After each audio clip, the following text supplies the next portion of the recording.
All right, welcome to the Spoiler Kings. My name is Tank Kramer, and with Brandman Brandon, Brian the Grizzly, and we're going to talk about the newest episode of X-Men Oh, 97.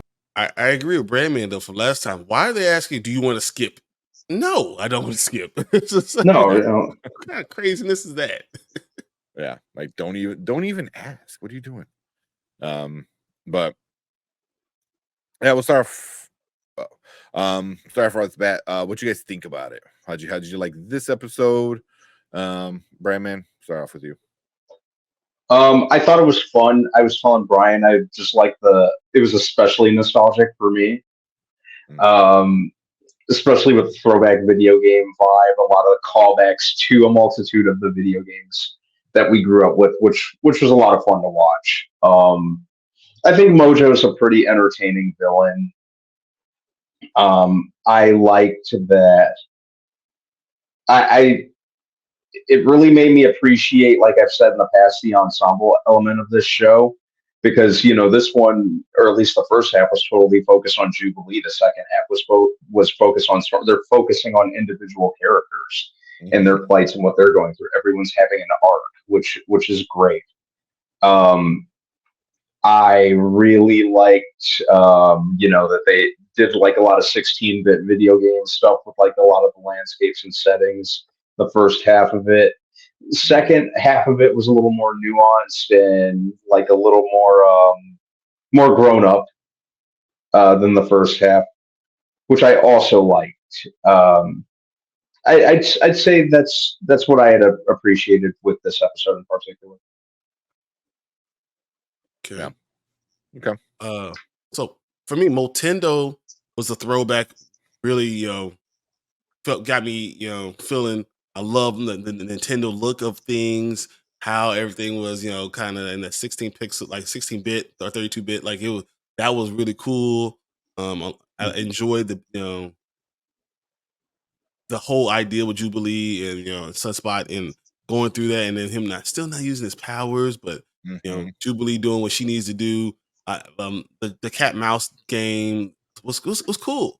So I enjoyed the whole part of the episode. Then it's life death is first of all, it's a huge storyline in Storm. All right. And it's not one of my favorite storylines, but it's a huge one. And to give it only 25 minutes was weird.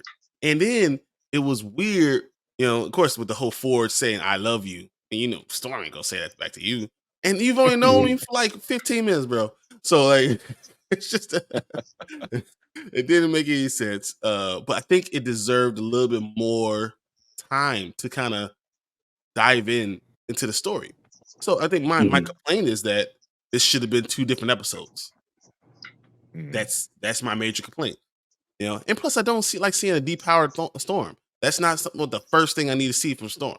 Like that sucks. But I will say I love listening to her. I can't get enough of what's her name? Allison Seeley Smith. Just can't get enough. Yeah. Oh yeah, she's great. Her voice is just so commanding, as that character, like more so than any other character in the show. Just fits perfectly. Yeah. I don't. For me, I just going off of the whole Forge thing. I thought it was kind of stupid. It was like, oh, like you just met her, like you said. But the one thing I thought he was kind of cool was he goes, you're a goddess. He goes, powers be damned, you're still a goddess. I was like, oh yeah, that's kind of cool. Like, all right, man. That was a line. Yeah, he's trying to kick that gas. That's what you should say afterwards. Bars. Yeah. Oh no, what's the new generation say? Riz rizzing her up. Oh man. Yeah. There you go.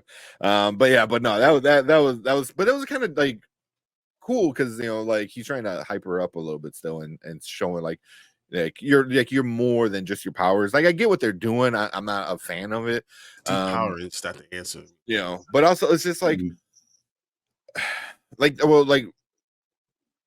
with it being half of the episode, I thought it was kind of weird. I'm like, why are you doing like like 2 half episodes in one episode, and especially one is just a part 1. So why? And then next episode is not even part 2. So we're getting a in between story, and then we're gonna finish up Storm's story, which I'm assuming by the end of that she's gonna get her powers back. But I just thought it was kind of weird. I was like, what? Just storytelling wise, it kind of felt weird. Like why would you half a story and then the other half is not next week but in 2 weeks, and it's just it's weird unless they maybe slide it in somehow and they're connect whatever they're doing next week with the end of that.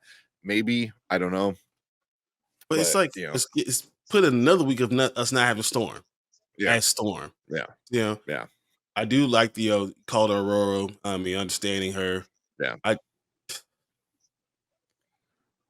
don't know. I just don't like it. I just didn't like. I didn't enjoy. Even though I know life death is a huge part of X-Men. I mean, if you talk about Storm, that's a huge storyline. So even then, even if I don't like it, give it a full episode. Yeah, at least, I mean, they are, but I mean, it ultimately is getting an episode and a half, which is more than you can say for Goblin Queen. I mean, so at least it seems rushed always. Like, why are you rushing it?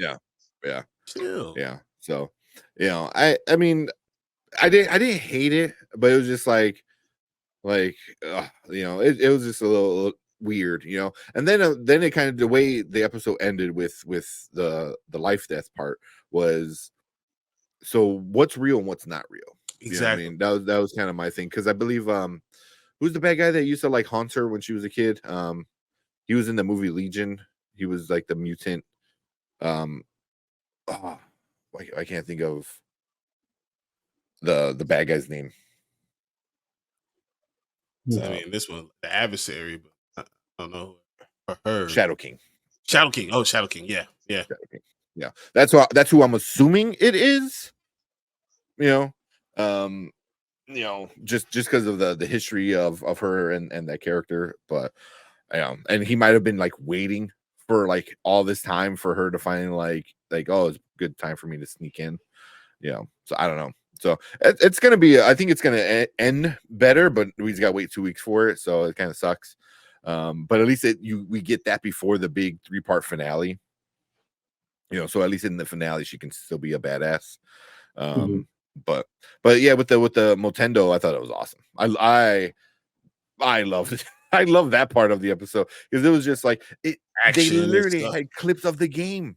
They had the game clips in it, and it was just like, oh man, the Sentinels and just everything about it was very throwback, like to the game, to the arcade game. So I definitely love that a lot about it. But overall, it was okay episode. I didn't, the beginning was good, and then it got into the more serious like stuff with Storm and Forge, and that whole thing felt weird. And but it even seemed rushed, even with it being that they started. It just seemed like the relationship itself was rushed. Like, dude, I don't know you. Like, why is it this relationship? And I always felt like there was more to them, to the whole Forge thing. It was more to it, and it was just got to that point so fast, and I felt like I had to watch it twice because I was like, did I miss something? Yeah. Well, also they do weird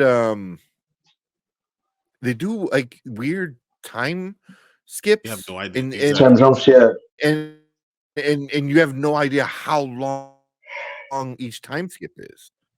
Yeah. So that's the part that kind of throws me off. Yeah. Sorry if I'm laggy. It's getting bad on my end.